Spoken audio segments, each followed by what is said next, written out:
Hi hello ಎಲ್ರಿಗೂ ನಮಸ್ಕಾರ. Welcome to my channel. ರಾತ್ರಿ ಸಮಯದಲ್ಲಿ ಅಪ್ಪಿತಪ್ಪಿಯೂ ಈ ತಪ್ಪುಗಳನ್ನು ಮಾಡಬೇಡಿ. ನಮ್ಮ ಸನಾತನ ಧರ್ಮದ ಶಾಸ್ತ್ರದಲ್ಲಿ ರಾತ್ರಿ ಸಮಯದಲ್ಲಿ ಕೆಲವೊಂದು ಕೆಲಸಗಳನ್ನು ಕಡ್ಡಾಯವಾಗಿ ಮಾಡಬಾರದು ಎಂದು ಉಲ್ಲೇಖಿಸಲಾಗಿದೆ. ರಾತ್ರಿ ಸಮಯದಲ್ಲಿ ಇವುಗಳನ್ನು ಮಾಡೋದ್ರಿಂದ ಬಡತನ, ದಾರಿದ್ರ್ಯ ಮನೆಯತ್ತ ಆಕರ್ಷಿಸುವಂತಾಗುತ್ತದೆ. ರಾತ್ರಿ ಸಮಯದಲ್ಲಿ ನಾವು ಏನು ಮಾಡಬೇಕು ಅಥವಾ ಏನು ಮಾಡಬಾರದು ಎಂದು ತಿಳಿಯೋಣ ಬನ್ನಿ.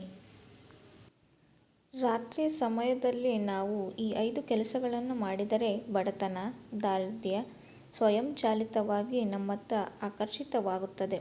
ಅವುಗಳನ್ನು ಯಾವುವು ಎಂಬುದನ್ನು ತಿಳಿಯೋಣ ಬನ್ನಿ. ಮೊದಲನೆಯದಾಗಿ, ಕಸ ಗುಡಿಸಬಾರದು.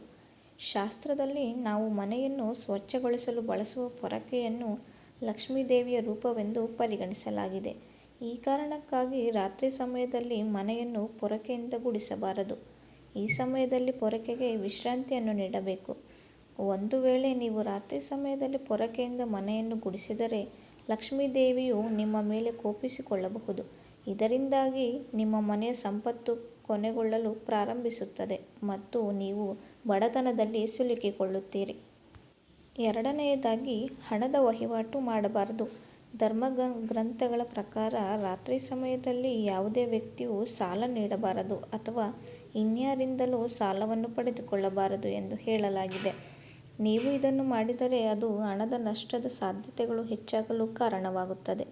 ಅಲ್ಲದೆ ಸಾಲದ ಹೊರೆ ನಿಮ್ಮ ಮೇಲೆ ಹೆಚ್ಚಾಗಬಹುದು. ಇದನ್ನು ಮಾಡುವುದರಿಂದ ನೀವು ಸಹ ಒತ್ತಡಕ್ಕೆ ಒಳಗಾಗಬಹುದು. ಮೂರನೆಯದಾಗಿ, ಊಟ ಮಾಡಿದ ಪಾತ್ರೆಗಳನ್ನು ರಾತ್ರಿ ಹೊತ್ತು ಸಿಂಕ್ನಲ್ಲಿ ಹಾಗೆ ಬಿಡುವುದು. ರಾತ್ರಿ ಸಮಯದಲ್ಲಿ ಊಟ ಮಾಡಿದ ನಂತರ ತಿಂದ ಪಾತ್ರೆಗಳನ್ನು ತೊಳೆಯದೆ ಹಾಗೆ ಬಿಡುವುದು ಬಡತನವನ್ನು ಆಕರ್ಷಿಸುತ್ತದೆ. ಇದನ್ನು ಮಾಡುವುದರ ಮೂಲಕ ತಾಯಿ ಅನ್ನಪೂರ್ಣೇಶ್ವರಿಯ ನಿಮ್ಮ ಮೇಲೆ ಕೋಪಿಸಿಕೊಳ್ಳಬಹುದು ಮತ್ತು ಮನೆಯಲ್ಲಿ ಹಣದ ಕೊರತೆ ಉಂಟಾಗುವಂತೆ ಮಾಡುತ್ತಾಳೆ. ಆದ್ದರಿಂದ ರಾತ್ರಿ ಸಮಯದಲ್ಲಿ ನೀವು ಮಲಗುವುದಕ್ಕೆ ಹೋಗುವ ಮೊದಲು ಪಾತ್ರೆಗಳನ್ನು ತೊಳೆದು ಮಲಗಬೇಕು. ನಾಲ್ಕನೆಯದಾಗಿ, ಬಟ್ಟೆ ತೊಳೆಯಬಾರದು.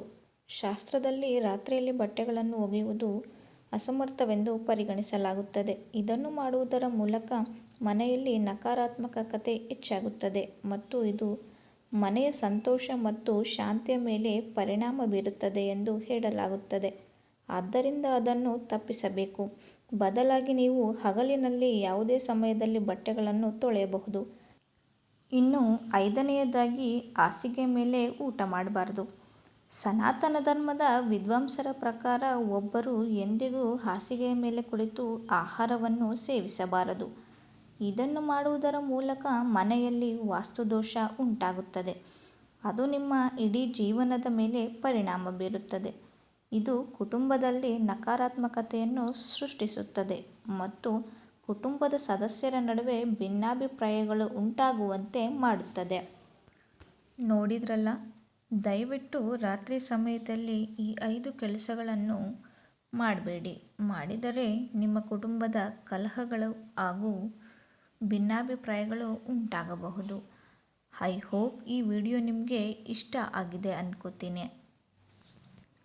ಒಂದು ವೇಳೆ ಈ ವಿಡಿಯೋ ನಿಮಗೆ ಇಷ್ಟ ಆದರೆ ಒಂದು ಲೈಕ್ ಮಾಡಿ ಹಾಗೂ ಮತ್ತಷ್ಟು ಜನರಿಗೆ ಶೇರ್ ಮಾಡಿ. ಇನ್ನೂ ನಮ್ಮ ಚಾನಲ್ನ ಸಬ್ಸ್ಕ್ರೈಬ್ ಮಾಡ್ಕೊಂಡಿಲ್ಲ ಅಂದರೆ ಸಬ್ಸ್ಕ್ರೈಬ್ ಮಾಡ್ಕೊಳ್ಳಿ.